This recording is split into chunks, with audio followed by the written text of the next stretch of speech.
Hello दोस्तों, नमस्कार, जय हिंद। आर्य सफलता सीरीज 2023 आपने अगर इनरोलमेंट कर लिया है, बहुत अच्छी बात है। अगर नहीं किया है तो अभी प्ले स्टोर पे जाइए, मुलान एकेडमी एप्लीकेशन को इंस्टॉल कीजिए अपने फ़ोन में और आर्य सफलता सीरीज 2023 में इनरोल कीजिए। आज हम पेपर नंबर 3 शुरू करेंगे। हमने आर्य सफलता सीरीज के पेपर नंबर 1 और 2 की वीडियो सॉल्यूशन यूट्यूब पे फ्री ऑफ कॉस्ट डाल दी है और आप लगातार उसको फॉलो कर रहे हैं, ऐसा दिख रहा है। तो शुरू करते हैं पेपर नंबर 3 का पार्ट 1। निम्नलिखित में से सही सुमेलित नहीं है, यानी हमें यह बताना है कि इनमें से कौन सा कथन है जो सुमेलित नहीं है। पहला है, यह प्रश्न है कुछ महत्वपूर्ण पुरस्कारों के बारे में है कि ये किसको दिया गया है। एक कथन होगा जो ये होगा कि इनमें से वो उस व्यक्ति को नहीं दिया गया है, वही हमारा आंसर होने वाला है। पहला है एच महाराजा उम्मेद सिंह सम्मान। ये किसे दिया गया है? वन्य जीव संरक्षण के क्षेत्र में डॉक्टर सरवण सिंह राठौड़ को दिया गया है। तो ये कथन बिल्कुल सत्य है, यानी एच महाराजा उम्मेद सिंह सम्मान है ना, ये वन्य जीव संरक्षण के क्षेत्र में डॉक्टर सरवण सिंह राठौड़ को दिया गया है। वहीं राज दादीसा बदन कंवर बठियाणी सम्मान, ये सम्मान पत्रकारिता के क्षेत्र में मारवाड़ मैगजीन को दिया गया है। ये कथन सत्य नहीं है। क्यों? क्योंकि राज दादीसा बदन कंवर बठियाणी सम्मान है वो महिला सशक्तिकरण की दिशा में वरिष्ठ अधिवक्ता है ऐश्वर्या भाटी, उनको दिया गया है। तो हमारा उत्तर वही है जो सत्य नहीं है। तो इसका आंसर क्या हो जाएगा? ऑप्शन बी आंसर हो जाएगा। बाकी कथनों को देखते हैं। राजमाता कृष्णा कुमारी सम्मान किसे दिया गया है? तो बालिका शिक्षा के क्षेत्र में अजीम प्रेमजी फाउंडेशन है, इन्होंने बालिका शिक्षा के क्षेत्र में शानदार कार्य किया है, इसलिए इनको राजमाता कृष्णा कुमारी सम्मान दिया गया है।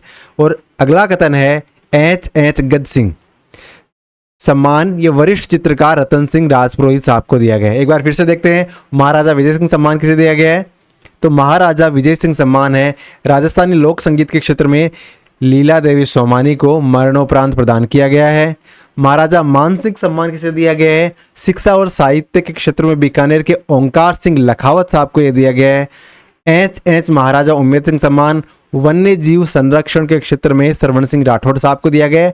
बाकी आप याद रखो या ना रखो, लेकिन ये वन्य जीव संरक्षण के क्षेत्र में डॉक्टर सरवण सिंह राठौड़ को दिया गया है, ये आपको स्पेशली याद रखना है। और अगला कथन है राज दादीसा बदन कंवर बठियाणी सम्मान, ये महिला सशक्तिकरण की दिशा में अच्छा कार्य करने के लिए वरिष्ठ अधिवक्ता ऐश्वर्या भाटी को प्रदान किया गया है। अगले प्रश्न पे चलते हैं। राज्य की किन 2 जिलों पर प्रदेश का पहला फ्लोटिंग सोलर प्लांट लगाने का पायलट प्रोजेक्ट शुरू किया गया है? यानी राजस्थान की वो 2 जिले जहां पे फ्लोटिंग सोलर प्लांट लगाए जाएंगे, कौन सी है वो? फतेहपुर आना सागर, मानसागर आना सागर, मानसागर फतेह सागर या जयसमंद सांभर। तो इसका आंसर होगा ऑप्शन बी, यानी मानसागर और आना सागर झील है। राजस्थान की ऐसी 2 जिले हैं जहां पे फ्लोटिंग सोलर पावर प्लांट लगाने का प्रोजेक्ट शुरू किया गया, यानी सोलर प्लांट होगा वो जिलों के अंदर लगाया जाएगा। क्या उद्देश्य है इस प्रकार के सोलर प्लांट लगाने का? तो देखो, एक तो एरिया कवर नहीं करेगा, जमीन का एरिया कवर नहीं करेगा, ठीक है। और दूसरा फायदा क्या है? अगर ये झील के ऊपर लगाया जाएगा तो जो वाष्पीकरण की दर है वो कम हो जाएगी काफी, तो इससे दोहरा फायदा होगा। तो कौन सी 2 जिले हैं? एक है अपनी मानसागर झील, एक आना सागर झील। मानसागर झील कहाँ पे है? तो मानसागर झील जयपुर में है। तो आप पूछो कि मानसागर झील कौन सी है? तो जिस झील में जो जल महल बना हुआ है ना, वो मानसागर झील में ही बना हुआ है। और दूसरी झील है अपने अजमेर की आना सागर झील। राजस्थान अक्षय ऊर्जा निगम ने पायलट प्रोजेक्ट शुरू किया है, मानसागर जयपुर, आना सागर अजमेर। क्या लगाएगा? Floating solar power plant. Mansagar झील जयपुर में परीक्षण कार्य हो चुका है और पहले मानसागर में काम कंप्लीट हो जाएगा, उसके बाद में आना सागर में शुरू हो जाएगा। क्षमता कितनी होगी? अगर मानसागर झील के सोलर प्लांट की बात करते हैं तो 1000 मेगावाट का होगा, यानी काफ़ी बड़ा होगा। वहीं आना सागर झील जो इसके बाद का प्रोजेक्ट है उसमें 400 मेगावाट का प्रोजेक्ट लगाया जाएगा। उद्देश्य क्या है? तो हमने बात करी सस्ती बिजली का उत्पादन करना, जमीन के क्षेत्र को यानी ऐसा तो वो जमीन को कवर करता, अन्यथा वो यूजलेस पानी वाला क्षेत्र उसको कवर करेगा। और दूसरा, वाष्पीकरण की स्पीड भी कम हो जाएगी क्योंकि ऊपर की तरफ जो सोलर प्लेट्स है वो आ जाएगी। तो इस प्रकार इसका आंसर क्या हो जाएगा? मानसागर और आना सागर। एक बार फिर से देखो, राजस्थान का पहला सोलर पावर प्लांट जो झीलों के अंदर लगा है, पायलट प्रोजेक्ट के रूप में शुरू किया है राजस्थान अक्षय ऊर्जा निगम के द्वारा। जिले हैं मानसागर और आना सागर। अगले प्रश्न में चलते हैं। बंदरगाह, नौवाहन और जलमार्ग मंत्रालय ने किस पोर्ट को 2022-2023 के लिए सागर श्रेष्ठ सम्मान से पुरस्कृत किया है। कौन सा पोर्ट है वो? कोचीन है, कोलकाता है, पारादीप है या फिर विशाखापत्तनम है? तो ये पोर्ट है अपना कोचीन पोर्ट, जिसे बंदरगाह, नौवहन और जलमार्ग मंत्रालय है, इसके द्वारा क्या प्रदान किया गया है? सर्वश्रेष्ठ सागर श्रेष्ठ सम्मान दिया गया। क्या दिया गया? सागर श्रेष्ठ सम्मान। तो वर्तमान में बताओ केंद्रीय बंदरगाह और जहाजरानी मंत्री कौन है? तो जो असम के पूर्व राज्यपाल भी रहे सर्बानंद सोनोवाल साहब, ये वर्तमान में केंद्रीय बंदरगाह और जहाजरानी मंत्री है और इन्होंने प्रदान किया कोच्चि बंदरगाह को सागर श्रेष्ठ सम्मान। एक बार फिर से देखते हैं, सागर श्रेष्ठ सम्मान किसे दिया गया है? कोचिन पोर्ट को। केंद्रीय बंदरगाह और जहाजरानी मंत्री कौन है? सर्बानंद सोनोवाल साहब। अगले प्रश्न पे चलते हैं। केंद्रीय आवास और शहरी मामलों के मंत्रालय ने स्मार्ट सिटीज मिशन की शुरुआत कब की? यानी स्मार्ट सिटीज मिशन की शुरुआत कब हुई थी? तो इसकी शुरुआत हुई थी 2015 में। अच्छा, कब से कब तक इसका कार्यकाल था? ये 2015 में तो शुरू किया गया, बाद में जून 2023 तक ये चला। कब तक चला? जून 2023 तक चला। लेकिन अब क्या किया, इस कालखंड को बढ़ा दिया गया और इसे जून 2024 कर दिया। कब से कब तक कर दिया? जून 2024 तक कर दिया। क्या था स्मार्ट सिटी मिशन? तो इसके अंदर पूरे भारतवर्ष से 100 स्मार्ट ऐसे शहरों का चयन किया गया जिनमें उनको स्मार्ट बनाने के लिए विभिन्न प्रकार की परियोजनाएं शुरू करने का लक्ष्य रखा गया। 2015 में शुरू किया गया, 2023 तक का टारगेट था, लेकिन सरकार को लगा कि इसे 1 साल की अवधि के लिए और बढ़ा दे, तो इस अवधि को जून 2024 तक के लिए कर दिया गया है। ठीक है, अगले प्रश्न पे चलते हैं। निम्नलिखित में से सत्य कथनों को छांटिए। यानी हमारे सामने कुछ कथन दे रखे हैं और हमें देखना है कि कौन सा कथन है वो सत्य है और कौन सा सत्य नहीं है। देश का पहला ह्यूमन कैपिटल बैंक मार्च 2023 में मध्य प्रदेश के शुजालपुर में शुरू हुआ है। ठीक है। दूसरा कथन है, कृषि और किसान कल्याण मंत्रालय द्वारा बीज उत्पादन गुणवत्ता प्रमाणन की पहचान हेतु 7 पोर्टल लॉन्च किया गया है। और तीसरा कथन है, वाराणसी के लाल बहादुर शास्त्री अंतर्राष्ट्रीय हवाई अड्डे पर मुफ्त रीडिंग लाउंज शुरू की गई है। तो हमें देखना है कि कौन सा कथन सत्य है। तो इसमें जो कथन दे रखे हैं वो तीनों ही कथन सत्य हो जाते हैं, क्योंकि देखो देश का जो पहला ह्यूमन कैपिटल बैंक है ना, वो कहाँ शुरू किया गया है? सबसे पहले तो आप याद रखो कि भारत के नक्शे में जो मध्य प्रदेश राज्य है वहाँ पे पूरे भारतवर्ष का पहला ह्यूमन कैपिटल बैंक शुरू किया गया है। अब दूसरी बात, कहाँ पे? मध्य प्रदेश में भी कहाँ पे? तो एक शुजालपुर नाम की जगह है। कहाँ पे? शुजालपुर, वहाँ पे इसे शुरू किया गया है। कब शुरू किया गया? तो ये मार्च के महीने में 2023 मार्च के महीने में इसे शुरू किया गया। अब क्या है ह्यूमन कैपिटल इंडेक्स? तो ह्यूमन शब्द आ गया, ह्यूमन का मतलब क्या होता है? मानव, यानी लोगों को स्किल्ड बनाना, स्किल्ड बना के ट्रेनिंग देना इस प्रकार की कि जब भी वो अपने आप को मार्केट में लेके जाएं तो उनको जॉब ढूंढने में परेशानी ना हो। और इस प्रकार की व्यवस्था करने वाला देश का पहला राज्य कौन सा है? मध्य प्रदेश। और मध्य प्रदेश ने ये सुविधा कहाँ से शुरू की है? तो इन्होंने शुजालपुर से शुरू की है। अच्छा, दूसरा कथन क्या था? कृषि और किसान कल्याण मंत्रालय द्वारा बीज उत्पादन गुणवत्ता प्रमाणन की पहचान हेतु 7 पोर्टल का शुरुआत की गई है। अब देखो प्रश्न आएगा, 7 पोर्टल का संबंध किससे है? तो 7 पोर्टल का संबंध है कृषि और किसान कल्याण मंत्रालय किससे? और 7 पोर्टल शुरू करने का उद्देश्य क्या है? बीजों की उत्पादन गुणवत्ता की पहचान करने के लिए पोर्टल शुरू किया गया। अच्छा, इस 7 पोर्टल की कोई थीम भी रखी गई है क्या? बिल्कुल रखी गई है। क्या थीम रखी गई है? उत्तम बीज समृद्ध किसान। ठीक है, 7 पोर्टल कृषि और किसान कल्याण मंत्रालय, उद्देश्य बीजों की पहचान करना ताकि क्या वो गुणवत्तापूर्ण है, क्या वो प्रमाणित है, क्या उनका उत्पादन करना किसान के लिए सही होगा। ठीक है, इसकी थीम क्या रखी गई है? उत्तम बीज समृद्ध किसान। ठीक है, फिर तीसरा कथन क्या था? वाराणसी के लाल बहादुर शास्त्री अंतर्राष्ट्रीय हवाई अड्डा। तो एक प्रश्न तो ये बन गया, लाल बहादुर शास्त्री अंतर्राष्ट्रीय हवाई अड्डा का संबंध कहां से? तो वाराणसी से, यानी वाराणसी में अवस्थित है। और यहां पे शुरू किया गया मुफ्त रीडिंग लाउंज। ठीक है, तो मुफ्त रीडिंग लाउंज कहां शुरू किया गया? वाराणसी के लाल बहादुर शास्त्री अंतर्राष्ट्रीय हवाई अड्डा। तो ये कथन भी सत्य। इस प्रकार हमारे तीनों ही कथन सत्य हो जाते हैं। ठीक है, अगले प्रश्न में चलते हैं। 4 अप्रैल 2023 को जारी इंडिया जस्टिस रिपोर्ट 2022, यानी अप्रैल के महीने में इंडिया जस्टिस रिपोर्ट 2022 को जारी किया गया। ठीक है, इसमें टॉप कौन सा राज्य रहा है? इंडिया जस्टिस रिपोर्ट 2022 में जो टॉप पे राज्य रहा है वो है अपना कर्नाटक राज्य। कौन सा राज्य है? कर्नाटक, जिसने इंडिया जस्टिस रिपोर्ट 2022 में शीर्ष स्थान हासिल किया है। ठीक है, अब ये जो इंडिया जस्टिस रिपोर्ट जारी किया गया है, ये इस बार कौन सा एडिशन था? तो इस बार इंडिया जस्टिस रिपोर्ट का ये तीसरा एडिशन था। कौन सा एडिशन? तीसरा एडिशन। तो इसमें कैटेगरी रखी गई है, यानी बड़े आकार के राज्य और मध्यम आकार के राज्य। तो बड़े आकार के और मध्यम आकार के राज्य वो राज्य होंगे जिनकी आबादी 1 करोड़ से अधिक होगी, और उससे नीचे होगी मतलब छोटे आकार के राज्य। तो जो तमिल पहले राज्य पे तो देखो बड़े आकार के राज्य में कर्नाटक रह गया, दूसरे पे रहा है तमिलनाडु। तो जो ये साउदर्न इंडिया की जो स्टेट्स है तमिलनाडु कर्नाटक, ये सॉरी तमिलनाडु और कर्नाटक, ठीक है, ये अच्छे स्थान कार्य कर रहे हैं। और तीसरे नंबर पे आंध्र प्रदेश का टूटा हुआ भाग है तेलंगाना, ठीक है। तो इसका मतलब साउदर्न इंडिया है ना, वो इंडिया जस्टिस रिपोर्ट में शानदार कार्य कर रहा है। सिक्किम है वो छोटे राज्यों में टॉप कर रहा है। छोटे राज्य में टॉप कौन कर रहा है? तो हमारा जो पूर्वी राज्य है, पूर्वोत्तर के राज्य है, उनमें सिक्किम राज्य है वो पूरे राज्यों में टॉप कर रहा है। और दूसरे स्थान पर अरुणाचल, और तीसरे नंबर पे कौन सा? त्रिपुरा, ठीक है। तो इस प्रकार अगर देखते हैं जस्टिस रिपोर्ट में तो साउदर्न इंडिया और उत्तर पूर्व राज्य अच्छा कर रहे हैं। अगले प्रश्न में चलते हैं। संघाई सहयोग संगठन शिखर सम्मेलन कहाँ आयोजित होगा? तो इस बार देखो संघाई सहयोग संगठन शिखर सम्मेलन वो इंटरेस्टिंग जगह आयोजित होगा। कहाँ पे? भारत में। कहाँ आयोजित होने वाला? संघाई सहयोग संगठन का शिखर जो मतलब एक प्रकार से कह सकते हैं कि SCO है, इसका जो वार्षिक सम्मेलन होता है वो कहाँ आयोजित होगा? तो अपने प्यारा भारत में आयोजित होगा। इस बार भारत इसका आयोजन कर रहा है। भारत में कहाँ होगा? तो हमारा आंसर होगा नई दिल्ली में, भारत की राजधानी में। अच्छा, संघाई सहयोग संगठन की बात करते हैं तो इसकी शुरुआत कब हुई? तो 2001 और महीना था जून, यानी 2001 जून के महीने में संघाई सहयोग संगठन या संघाई कॉरपोरेशन ऑर्गेनाइजेशन की स्थापना हुई। इसका जो संस्थापक सदस्य हैं उसके अंदर 6 सदस्य थे टोटल। एक तो था चाइना, एक कजाकिस्तान, एक किर्गिस्तान, एक रशिया, एक ताजिकिस्तान, एक उज्बेकिस्तान, ठीक है। अच्छा, वर्तमान में कितने सदस्य हैं? 8 है। इसका मतलब क्या हो गया?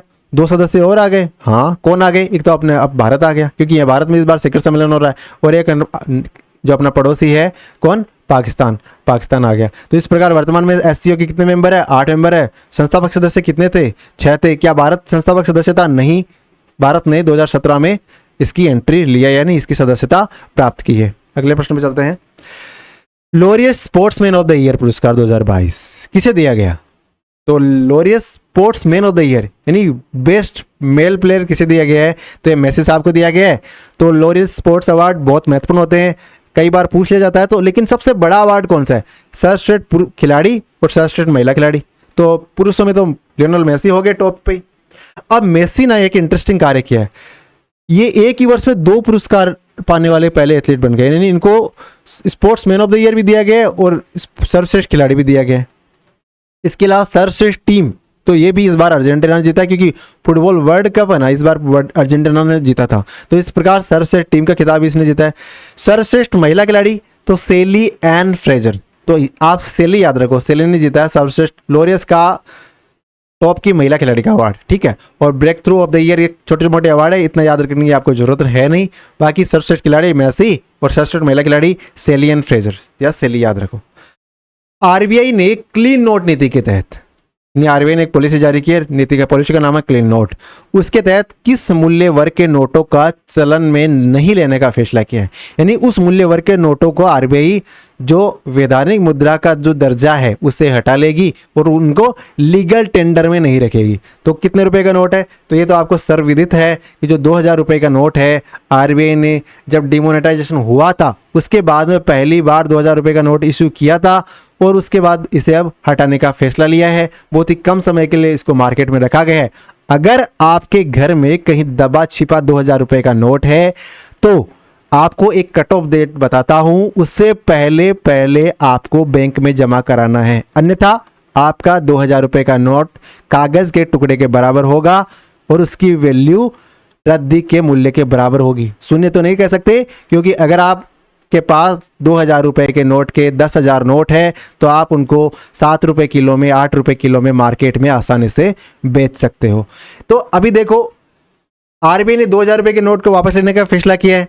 कब से? 2000 रुपए के नोट 23 मई से 30 सितंबर 2023 की अवधि में आप, यानी आप 23 मई से लेके 23 मई को इन्होंने घोषणा की थी, 23 मई से लेके 30 सितंबर तक आप बैंक खाते में जमा करा सकते हो या बदलवा सकते हो। एक बार में आप कितने नोट ले जा सकते हो? तो 10 नोट, यानी आपको बैंक एक साथ 10 नोट ही जमा करेगा।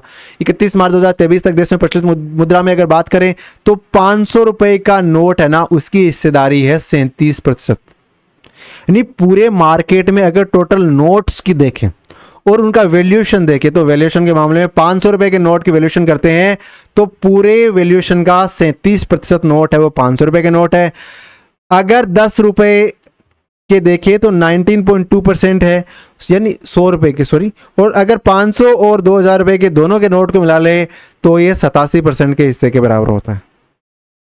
तो इस प्रकार मतलब काफी बड़ा हिस्सा है 500 और 2000 रुपए के नोटों का। आपको इतना ध्यान नहीं रखना है, आपको कट ऑफ डेट ध्यान रखनी है क्योंकि वो आपकी जेब के लिए हानिकारक हो सकती है। इतना ध्यान रखना है कि आरबीआई ने किस नोट को डिमोनेटाइज करने का निश्चय किया, तो वो है 2000 रुपए का नोट, ठीक है। और ई रुपया 2022-23 में आरबीआई ने पायलट प्रोजेक्ट के तौर पे पेश किया है। ई रुपया माने इलेक्ट्रॉनिक रुपया। भारतीय नौसेना और रॉयल सऊदी नेवल फोर्स के बीच कौन सा द्विपक्षीय युद्धाभ्यास हुआ है? किसकी बात कर रहे हैं? एक तो भारतीय नौसेना के बीच में, एक रॉयल सऊदी नेवल फोर्स, इनके बीच में युद्धाभ्यास हुआ है। तो सऊदी के साथ जो नेवल फोर्स के साथ युद्धाभ्यास होता है भारतीय सेना नौसेना का, उसे हम कहते हैं अल मोहिद अल हिंदी। क्या कहते हैं? अल मोहिद अल हिंदी। प्रश्न क्या बनेगा? अल मोहिद अल हिंदी युद्धाभ्यास भारतीय नौसेना ने किस देश के साथ किया? तो आपका उत्तर होगा सऊदी नेवल फोर्स या सऊदी अरब के साथ में, ठीक है। इसका आंसर क्या हो जाएगा? ऑप्शन बी, सऊदी अरब। अगर भारतीय नौसेना की बात करें तो इसकी स्थापना कब हुई? भारतीय नौसेना की स्थापना हुई 26 जनवरी 1950। कब हुई? 26 जनवरी 1950। भारतीय नौसेना की स्थापना 26 जनवरी 1950 को, यानी हमारा गणतंत्र जब लागू हुआ था तब भारतीय नौसेना की स्थापना हुई, उसी तिथि को। अच्छा, भारतीय नौसेना दिवस 4 दिसंबर को मनाया जाता है। 4 दिसंबर को भारतीय नौसेना दिवस मनाया जाता है। आप कहोगे कि स्थापना हो गई 26 जनवरी, आप नौसेना दिवस 4 दिसंबर को मना रहे हो, क्यों? तो मैं आपको हिंट देता हूं एक, और आपको रिकॉल करना है कि क्या पर्पज रहा होगा। मैं एक आपको साल बताऊंगा और उसके आधार पे आपको करेक्ट करना है। मैं आपको साल बताऊंगा 1971। 1971 में ऐसा क्या हुआ था जिस कारण 4 दिसंबर को भारतीय नौसेना दिवस मनाना शुरू किया गया? ठीक है, ये बात होगी। भारतीय नौसेना और रॉयल सऊदी नौसेना बलों के बीच द्विपक्षीय युद्धाभ्यास, उसका नाम है अल मोहिद अल हिंदी, जिसका नाम अल मोहिद अल हिंदी 2023 है। उसका जो दूसरा एडिशन था वो मुंबई के पश्चिमी नौसेना कमान में हुआ कि 14 से 15 मार्च। इतना याद नहीं रखेगा, इतना याद रखना है अल मोहिद अल हिंदी युद्धाभ्यास किन दो नौसेनाओं के मध्य हुआ? तो भारतीय नौसेना, साथ ही साथ रॉयल सऊदी नौसेना, ठीक है। अगले प्रश्न में चलते हैं। मुख्यमंत्री अशोक गहलोत यानी जननायक, इन्होंने प्रदेश के 1.06 करोड़ परिवारों को सॉरी महंगाई से राहत दिलाने के लिए कौन सी योजना को लागू किया है? तो आपको एक शब्द याद रखना होगा, एमआरसी, मुख्यमंत्री राहत कैंप। और उसमें मुख्यमंत्री साहब ने विभिन्न प्रकार की योजनाएं चलाई और इन्होंने अभी अभी बात करें तो 15 अगस्त 2023 से इस योजना को 15 अगस्त 2023 से इस योजना को इम्प्लीमेंट किया गया है, जिसमें आपको 1 लीटर तेल, 1 केजी नमक, 50 ग्राम हल्दी, 100 ग्राम धनिया, 100 ग्राम मिर्च, इसके अलावा 1 केजी दाल हर महीने दिया जाएगा। जो योग्य जन है, योग्य परिवार है, 1.06 करोड़ परिवारों को ये दिया जाएगा। और मुख्यमंत्री साहब की ये गरीबों के लिए बेहद ही शानदार योजना है और इस योजना का नाम है मुख्यमंत्री निःशुल्क अन्नपूर्णा फूड पैकेट योजना।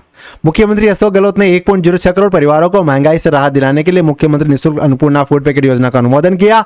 राष्ट्रीय खाद्य सुरक्षा अधिनियम, जिसे हम शॉर्ट में कहते हैं एनएफएसए से जुड़े परिवारों को निःशुल्क फूड पैकेट वितरित किए जाएंगे। इस योजना के तहत लाभार्थियों को लगभग 370 रुपए प्रति पैकेट की लागत से फूड पैकेट दिया जाएगा। यानी जो फूड पैकेट दे रहे हैं ना गहलोत साहब, उस पैकेट की लागत कॉस्ट कितनी है? एक पैकेट की कॉस्ट है लगभग 370 रुपए। राज्य सरकार फूड पैकेट देने के लिए लगभग 392 करोड़ रुपए मासिक, ओहो भाई साहब 392 करोड़ रुपए हर महीने के लगेंगे, ठीक है ना। योजना के पात्र व्यक्तियों का पंजीकरण 24 अप्रैल से जो एमआरसी शुरू हुआ था।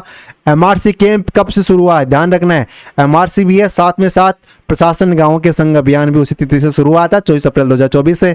सहकारिता विभाग के कॉन्फेड द्वारा सामग्री क्रय कर पैकेट तैयार किए जाएंगे। यानी पैकेट कौन तैयार करेगा? कॉन्फेड तैयार करेगा। साथ ही इसका वितरण कौन करेगा? तो खाद्य जो आपके राशन डीलर है ना, वो इसको आपूर्ति करेगा आपको। तो ये योजना कल से शुरू हुई है, यानी 15 अगस्त 2023 से इसे शुरू किया गया। अगले प्रश्न में चलते हैं। जनवरी 2023 में भारतीय मौसम विज्ञान विभाग का कौन सा स्थापना दिवस मनाया गया? तो मौसम विज्ञान विभाग का ये 148वां स्थापना दिवस मनाया गया, यानी अंग्रेजों के द्वारा स्थापित किया गया था। 15 जनवरी 2023 को भारतीय मौसम विज्ञान विभाग का 148वां स्थापना दिवस मनाया गया, ठीक है। भारतीय मौसम विज्ञान विभाग की स्थापना 1875 में हो गई थी, बहुत पहले हो गई थी। और इसका मुख्यालय कहाँ पे? नई दिल्ली में इसका मुख्यालय है। ये भारत सरकार के पृथ्वी विज्ञान मंत्रालय के अधीन कार्य करता है, ठीक है। किसके अधीन कार्य करता है? मौसम विज्ञान विभाग, पृथ्वी विज्ञान मंत्रालय के अधीन।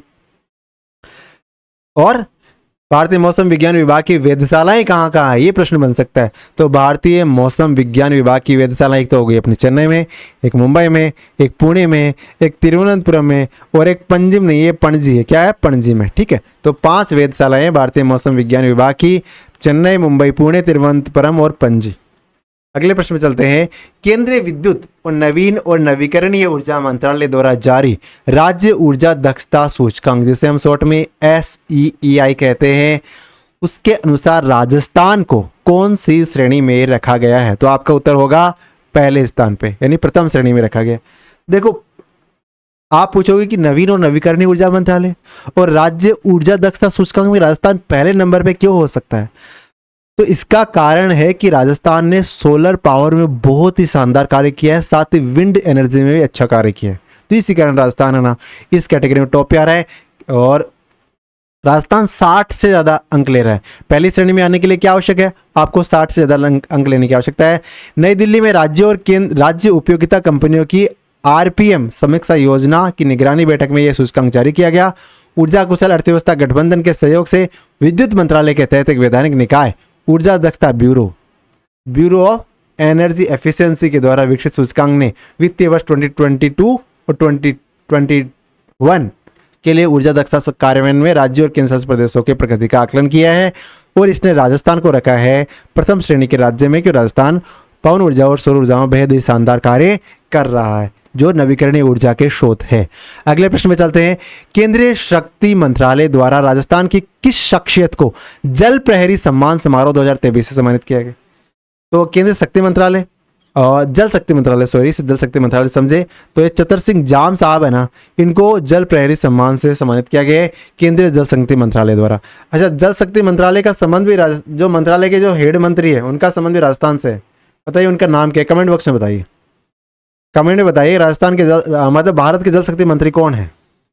तो जल शक्ति मंत्रालय ने जो अपने चतर सिंह जाम साहब है इनको क्या दिया है? जल प्रहरी सम्मान से सम्मानित किया गया है। किस सम्मान से? जल प्रहरी सम्मान से। तो जल प्रहरी सम्मान से किसे सम्मानित किया गया है? चतर सिंह जाम साहब को। किसने सम्मानित किया है? केंद्रीय जल शक्ति मंत्रालय के द्वारा इनको सम्मानित किया गया है। भारत विश्व में कच्चे तेल का सबसे बड़ा उपभोक्ता है, यानी भारत विश्व में कच्चे तेल का उपभोक्ता है कितने नंबर का? तो भारत पूरे विश्व में तीसरे नंबर का कच्चे तेल का सबसे बड़ा उपभोक्ता है, क्योंकि सबसे ज्यादा कच्चा तेल का खपत कौन करता है? सबसे ज्यादा कच्चे तेल का खपत करता है USA, उसके बाद में करता है चाइना और तीसरे नंबर पे आता है अपना प्यारा भारत। तो देखो, भारत है ना पूरे विश्व में जितना कच्चा तेल खपत होता है उसका 5% अकेला भारत कर लेता है। ठीक है, अच्छा, भारत 5% खपत कर लेता है, तो भारत इस पूरे विश्व के 5% खपत करता है। अब भारत जितना भी ला रहा है तो इसमें से भारत के पास, जैसे मान लो भारत को 100 लीटर की जरूरत है, तो भारत को 84 लीटर तो विदेशों से मंगाना पड़ेगा और 16 लीटर है ना भारत कहां से? अपने देश से ही इस कच्चे तेल का उत्पादन कर लेता है। अब 16% उत्पादन कर लेता है, इस 16% का 20% हिस्सा, यानी भारत जितना भी उत्पादन कर रहा है उसका 5वां हिस्सा है वो अपना प्यारा राजस्थान है कच्चे तेल का उत्पादन कर लेता है, जो अपना बाड़मेर सांचौर जो बेसिन है वहां पे काफी बड़ी मात्रा में कच्चे तेल का उत्पादन किया जाता है, स्पेशली बाड़मेर जिले में। तो भारत विश्व में कच्चे तेल का उत्पादन का कौन सा उपभोक्ता है? तीसरा नंबर का सबसे बड़ा उपभोक्ता है। पूरे विश्व का कितना कच्चा तेल भारत उपयोग करता है? तो 5%। भारत अपने उपभोग का कितना प्रतिशत कच्चा तेल खुद उत्पादित करता है? तो 16%। कितना कच्चा तेल भारत विश्व आयात करता है अपनी लागत का? तो 84%। और राजस्थान में कच्चा तेल उत्पादन होता है कि बिल्कुल होता है। पूरे भारत में उत्पादित होने वाले कच्चे तेल का 20% हिस्सा राजस्थान उत्पादित कर देता है। जो पेट्रोल, राजस्थान में 4 पेट्रोल फेरिस बेसिन है, कौन कौन से आपको विदित है? अगले प्रश्न में चलते हैं। लोहे के अयस्क से लोहा बनाने की प्राचीनतम भट्टियां कहाँ मिली है? मतलब आपको लोहा अयस्क से लोहा बनाना है और हमारे जो प्राचीन सभ्यता है उनमें से एक जगह है जहाँ से प्राचीनतम भट्टियां मिली है। कौन सी जगह है वो? बेराट है, सुनारी है, गणेश्वर या बालातला है। तो इसका आंसर होगा सुनारी, यानी सुनारी से लोहा बनाने की प्राचीनतम भट्टियां मिली है। कहाँ से मिली है लोहा बनाने की प्राचीनतम भट्टियां? ये मिली है सुनारी से। तो देखो, सुनारी सभ्यता की बात करते हैं तो इस सभ्यता का उत्खनन हुआ था 1980-81 में। कब उत्खनन हुआ? 1980-81 में। और कहाँ पे है सुनारी सभ्यता? तो झुंझुनू जिले में। कहाँ पे सुनारी सभ्यता कहाँ पे अवस्थित है? झुंझुनू में है। इसके अलावा यहाँ पे एक वृहत भंडारण पात्र मिला है, इस भंडारण पात्र को मूण कहा गया है और ये इतना बड़ा है 4.9 इंच ऊंचा। कितना ऊंचा है? लगभग इतना ऊंचा है। ये इस प्रकार का भंडारण पात्र मिला है जिसमें आप सामान वगैरह रख सकते हो। और कहाँ से मिला है? ये मिला है सुनारी से। और लोहे स्तर से बना प्याला संपूर्ण भारत में यही प्राप्त हुआ है, यानी लोहे से बना है प्याला। एक प्याला मिला है जो लोहे से बना हुआ है, वो पूरे भारत में मात्र सुनारी एक जगह है जहाँ से इस प्रकार का लोहे, उच्च क्वालिटी के लोहे का प्याला प्राप्त हुआ है। कौन सी जगह है? सुनारी। सुनारी कहाँ पड़ता है? झुंझुनू में। उत्खनन कब हुआ? 1980-81 में। आहड़ सभ्यता के संबंध में सत्य कथन नहीं है, यानी हमारे सामने कुछ कथन दे रखे हैं और कह रखा है कि आपको बताना है कि कौन सा कथन है वो सत्य नहीं है। हमें बताना सत्य नहीं है, तो कौन सा सत्य नहीं है ये देखेंगे। तो पहला कथन है आहड़ उदयपुर की बेड़च नदी पर स्थित है, तो ये कथन बिल्कुल सत्य है। आहड़ उदयपुर जिले में जो बेड़च नदी बहती है उसके किनारे स्थित है, कथन सत्य है। आहड़ का उत्खनन सर्वप्रथम आर.सी. अग्रवाल और एच.डी. सांकलिया के नेतृत्व में हुआ। आहड़ का उत्खनन किसके नेतृत्व में हुआ? सबसे पहले 1953 में अक्षय कीर्ति व्यास ने किया था। तो सबसे पहले आर.सी. अग्रवाल साहब नहीं होंगे। हमें पूछा था सत्य कथन कौन सा नहीं है, तो 2 नंबर तो निश्चित नहीं है। इसके अलावा ये लगभग 4000 वर्ष पुरानी सभ्यता है, तो ये कथन भी सत्य है, ये लगभग 4000 वर्ष पुरानी सभ्यता है। और चौथा कथन है ये ताम्रयुगीन सभ्यता है, ये कथन भी बिल्कुल सत्य है, ये ताम्रयुगीन सभ्यता है। तो इस प्रकार गलत कथन कौन सा है? गलत कथन है 2 नंबर का, यानी सर्वप्रथम उत्खनन आहड़ का रतन चंद्र अग्रवाल एच.डी. सांकलिया ने नहीं किया था, सबसे पहले अक्षय कीर्ति व्यास साहब ने किया था। हालांकि इन्होंने आर.सी. अग्रवाल और एच.डी. सांकलिया ने आहड़ का उत्खनन किया, लेकिन अक्षय कीर्ति व्यास साहब के उत्खनन करने के बाद। तो इस प्रकार इसका आंसर ऑप्शन 2 हो जाएगा। और नदी कौन सी है? आहड़ नदी के किनारे है। यहां से टेराकोटा वृषभ मूर्तियां मिली है, और उन जो वृषभ किसे कहते हैं? बेल को। तो उन जो बेल मिले उनको क्या कहा गया? बनासियन बुल। क्या कहा गया है? इन बेलों को बनासियन बुल के नाम से जाना गया है। या अनाज रखने के बड़े बड़े मृदभांड प्राप्त हुए जिन्हें गोरे या बकोटे कहा गया। क्या कहें? या तो गोरे कह दो या बकोटे कह दो। और यहाँ 2 मुँहा चूल्हा, यानी ऐसे चूल्हे मिले हैं जिनके 2 मुंह हैं, और बहुत प्रकार के बर्तनों के साथ एक सिलबट्टा भी मिला है, और सिलबट्टा पे घिसने के लिए एक पेन भी मिला है। तो इस प्रकार ये सारी चीज़ें कहाँ से मिली है? आहड़ सभ्यता से, जो कि आहड़ नदी के किनारे अवस्थित है। इनमें से कौन सा है जो सही सुमिलित नहीं है? मत्स्य जनपद का एरिया कौन सा है? तो मत्स्य जनपद का एरिया है अलवर और जयपुर का क्षेत्र। बिल्कुल सही है। मत्स्य जनपद राजस्थान का जो पूर्वी हिस्सा है, ये अपना प्यारा राजस्थान हो गया। और इसके बाद में यानी ये जो एरिया है ये कौन सा है? ये मत्स्य जनपद। इसमें जयपुर का विराटनगर वाला क्षेत्र भी शामिल है। सालो जनपद, तो सालो जनपद है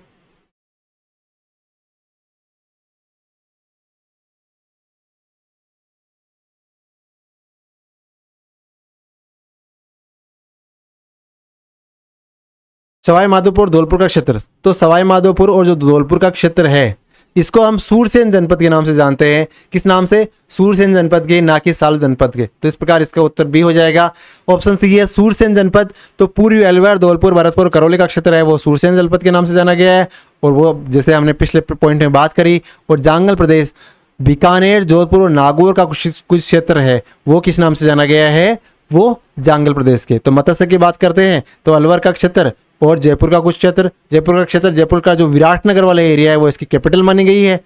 इसके अलावा जांगल जनपद तो बीकानेर, जोधपुर के जिले। सूरसेन की बात करें तो पूर्वी अलवर, धौलपुर, भरतपुर, करौली। और सिवी जनपद मेवाड़, चित्तौड़गढ़ का भाग, वो सिवी जनपद के आसपास के क्षेत्र को सिवी जनपद कहा गया है। से मेवाड़, मेघवाट या प्रागवाट के नाम से भी बाद में जाना गया है। अगले कथन पे चलते हैं, अगले प्रश्न में चलते हैं। भारतीय इतिहास में निम्न में से किस अवधि को राजपूत अवधि कहा गया है? यानी राजपूत काल कहा गया है। 6वीं से 11वीं शताब्दी, 7वीं से 12वीं शताब्दी, 8वीं से 10वीं, 7वीं से 13वीं। तो 7वीं से 12वीं शताब्दी का जो काल है, 7वीं शताब्दी से 12वीं शताब्दी का कालखंड है, उस कालखंड को क्या कहा गया है? राजपूत काल। क्योंकि इस कालखंड में भारत में एक नया क्षत्रिय वर्ग का उदय हुआ जो राजपूतों के नाम से जाना गया, और इनका प्रभाव 12वीं शताब्दी तक रहा। हालांकि इसके बाद भी प्रभाव रहा राजपूतों का, लेकिन उस कालखंड में बाद में मुगल एम्पायर और कई जैसे मुस्लिम आक्रांता वगैरह आ गए थे, तो राजपूतों का एक छत्र राज उस 7वीं से 12वीं शताब्दी के मध्य रहा था। तो ये हमारा आंसर हो जाएगा। हालांकि राजस्थान जैसे इलाके या कहें तो मध्य प्रदेश का कुछ पार्ट या गुजरात का कुछ पार्ट भी राजपूतों के प्रभाव में रहा था, लेकिन संपूर्ण भारत में नहीं था। भारतीय इतिहास में काल राजपूत के काल के नाम से जाना जाता है। राजपूत किसका अपभ्रंश है? राजपुत्र, जो संस्कृत शब्द है राजपुत्र, उसका ही बाद में राजपूत हो गया। और कुछ विद्वान राजपूतों के बारे में कहते हैं कि ये आबू पर्वत पे एक ऋषि हुए थे, ऋषि वशिष्ठ, उन्होंने वहाँ पे यज्ञ किया था, अग्निकुंड किया था, वहाँ से 4 राजपूत जातियाँ उत्पत्ति हुई थी, प्रतिहार, चौहान, चालुक्य और परमार। ये प्रश्न भी अक्सर आता है कि ऋषि वशिष्ठ के अग्निकुंड से किस राजपूत राजवंश का उदय नहीं हुआ माना जाता है। तो इन चारों में से कोई 3 दे देंगे, बाकी एक कोई दूसरा दे देगा, वही हमारा आंसर हो जाएगा। कर्नल टोड क्या कहते हैं कि राजपूत है वो विदेशियों की संतान थे, जैसे शक, हुण और कुषाणों के। ईश्वरी प्रसाद और भंडारकर कहते हैं राजपूत विदेशी मानते हैं। जीएन ओझा और वेदे साहब ये मानते हैं कि प्राचीन क्षेत्रीय जातियाँ हैं, भारतीय ही है। स्मिथ मानते हैं कि राजपूत प्राचीन आदिम जातियों का, जैसे गोंड, खरवार, भार आदि के वंशज है। ये कौन कहते हैं? स्मिथ मानता है। अगले प्रश्न में चलते हैं। महाराणा कुंभा के शासनकाल में दिल्ली सल्तनत में किन राजवंशों का शासनकाल रहा? यानी जब कुंभा शासन कर रहे थे तो दिल्ली पे शासन कौन कर रहा था? तो देखो उस समय जो सैयद वंश और लोधी वंश है, क्योंकि लोधी के जो बहलोल लोधी वगैरह उनको तो कुंभा साहब ने हराया था, और सैयद वंश का शासनकाल भी उस समय रहा था। तो एक बार देख लेते हैं। महाराणा कुंभा को हिंदू सुल्तान और अभिनव भारताचार्य कहा गया है। तो हिंदू सुल्तान और अभिनव भारताचार्य किसे कहा गया है? तो महाराणा कुंभा के बारे में पदियां दी गई है। कुंभा का शासनकाल 1433 से लेकर 1468, यानी 33 दूना कितना होता है? 66 + 2, यानी 33 से 68 का कार्यकाल किसका रहा? कुंभा का रहा। कुंभा का कार्यकाल आपको याद रखना आवश्यक है, क्योंकि ये बहुत ही महत्वपूर्ण शासक है। कुंभा का, सांगा का, महाराणा प्रताप का शासनकाल आपको याद रखना आवश्यक है। 1437 में मोहम्मद खिलजी और महाराणा कुंभा के बीच सारंगपुर के दोनों मध्य युद्ध हुआ, और इसका उल्लेख कुंभलगढ़ प्रशस्ति में किया गया है। तो प्रश्न पूछे कुंभलगढ़ प्रशस्ति में किसका उल्लेख किया गया है? तो महाराणा कुंभा और मोहम्मद खिलजी के बीच में युद्ध हुआ था। कब हुआ? 1437 में। युद्ध को किस नाम से जानते हैं? तो सारंगपुर में युद्ध हुआ था, सारंगपुर के युद्ध के नाम से जाना जाता है। लोधी अफगान लोगों की पश्तून जाति से बना था। इस वंश ने दिल्ली के सुल्तान पर उसके अंतिम चरण में शासन किया। 1451 से 1526 तक लोधी वंश का शासन रहा। सैयद वंश और सैयद वंश दिल्ली सल्तनत का चतुर्थ वंश था। इसका कार्यकाल 1414 से 1451 तक रहा। इन्होंने तुगलक वंश के बाद शासन की स्थापना की थी, यानी ये किसके शासन काल के कालखंड के समय के थे? तो सैयद, तो इसका आंसर क्या हो जाएगा? सैयद वंश और लोधी वंश हो जाएगा इसका आंसर, क्योंकि उस कालखंड में लोधी वंश और सैयद वंश ने शासन किया था। ठीक है, क्योंकि 51 से 1526 तक किसका हो गया? लोधी का। और महाराणा कुंभा कब बने थे? 30 से 66, तो इस कालखंड कवर होता है। और सैयद का देखो 14 से 51, तो 33 से शुरू करते तो ये पार्ट कवर हो रहा है, तो बिल्कुल हो रहा है। तो इस प्रकार लोधी और सैयद वंश हमारा आंसर हो जाएगा। अगले प्रश्न में चलते हैं। असत्य कथन बताना है। लोगों की पीठ पर ले जाने वाली तोपखाना, यानी ऐसी तोपें जो लोगों की पीठ पे लाद के ले जाई जा सकते थे और जिससे तोपखाने का निर्माण होता था, उसे क्या कहते हैं? यानी तोपखाने के विभिन्न नाम बताए हैं। आपको असत्य कथन बताने हैं। तो पीठ पर लाद के तोपे ले जाने वाले जिससे तोपखाना बनता उसे कहते हैं नरवाल। तो ये कथन बिल्कुल सत्य है। सबसे हल्की तोप है ना, वो जिनसी नहीं होती थी। जिनसी बहुत भारी तोपें होती थी। तो ये कथन बिल्कुल सरासर ही असत्य हो जाता है। तो हमारा आंसर हो जाएगा, क्योंकि हमें असत्य कथन पूछा है। और उसके अलावा हाथी की पीठ पर लाद कर ले जाने वाला तोप होता था हथनाल, नाम से स्पष्ट है। और ऊंट पर ले जाने वाली छोटी तोप उसे सूतरनाल कहते थे। तो ये कथन भी सत्य है। तो सूतरनाल जो ऊंट की पीठ पर ले जाते थे, हथनाल जो हाथी की पीठ पर ले जाते थे। लोगों की पीठ पे ले जाने वाला, तो इसमें शब्द आया ना, देखो नर, नर यानी क्या होता है? मानव, नरवाल हो गया। और सबसे हल्की तोप किसे कहते हैं? दस्ती। दस्ती को सबसे हल्की तोप कहा गया है। और सूतरनाल जो ऊंट की पीठ पे ले जाते थे। और जिनसी भारी तोपें होती थी, जिन्हें रामचंगी भी कहते थे, यानी बड़ी बड़ी तोपें होती थी, जिससे यानी ऐसी तोपें जिससे 10 से 12 शेर का यानी लगभग 5-6 किले का गोला भर के उससे दागा जा सकता था। उन्हें क्या कहते थे? जिनसी, जिनसे बहुत ही भारी तोपें होती थी। तो इस प्रकार हमारा कथन असत्य कौन सा होगा? सबसे हल्की तोप जिनसी ना होके दस्ती होती थी, और सबसे भारी तोप जिनसी होती थी। ठीक है, अगले प्रश्न पे चलते हैं। चेलावास के युद्ध के संबंध में असत्य कथन बताना है। यानी चेलावास का युद्ध हुआ था, उसके बारे में असत्य कथन देखना है। इसमें काले गोरे का युद्ध भी कहा गया है, और इसमें अंग्रेजी सैनिकों का नेतृत्व AGG लॉरेंस और जोधपुर के पॉलिटिकल एजेंट मॉरिसन मैक्समोसन ने किया था। तो इनमें से कौन सा कथन है असत्य है? तो इसका आंसर कोई भी असत्य नहीं, क्योंकि दोनों ही कथन सत्य है, कोई भी कथन असत्य नहीं है। तो चेलावास का युद्ध कब हुआ? तो चेलावास का युद्ध 18 सितंबर 1857 को हुआ था। AGG लॉरेंस और पॉलिटिकल एजेंट था जोधपुर का मैक्समोसन, और सामने थे जो विद्रोही सैनिक हमारे। और इस युद्ध को काले गोरे का युद्ध हुआ था। और सैनिकों ने क्या किया? जो मेक मोशन है, मेक मोशन को पकड़ लिया, उसका सिर काट लिया, उसको घुमाया पहले तो चारों तरफ, बाद में आहुआ के किले पर टांग दिया। आहुआ के ठाकुर कौन थे? ठाकुर कुशाल सिंह आहुआ के ठाकुर थे। तो आज के वीडियो को यहीं तक रखते हैं। आशा करते हैं कि आप इस टेस्ट सीरीज से रिलेट कर पा रहे हैं। अगर रिलेट कर पा रहे हैं, अगर आपको लगता है कि टेस्ट सीरीज क्वालिटी है, क्वालिटी मेंटेन कर रही है आरएएस सिलेबस के अकॉर्डिंग, आरएएस की रिक्वायरमेंट के अकॉर्डिंग, तो अभी देर ना करें, अभी प्ले स्टोर पर जाए, मुलान अकेडमी एप्लीकेशन को इंस्टॉल कीजिए और आरएएस सफलता सीरीज में एनरोलमेंट कीजिए। अगर आप 17, 18, 19 और 20 तारीख के मध्य एनरोलमेंट करते हैं तो अगर आप कोड लगाते हो AZADI आज़ादी कोड लगाते हो तो आपको 100 रुपये का कूपन मिल जाएगा। यानी जो टेस्ट सीरीज की कॉस्ट है वो लगभग 250-300 रुपये के आसपास हो जाएगी डाउन होके। बाकी अगर आप देर करते हो तो फिर सामान्य प्राइस से चार्ज होंगे। Thank you, all the best.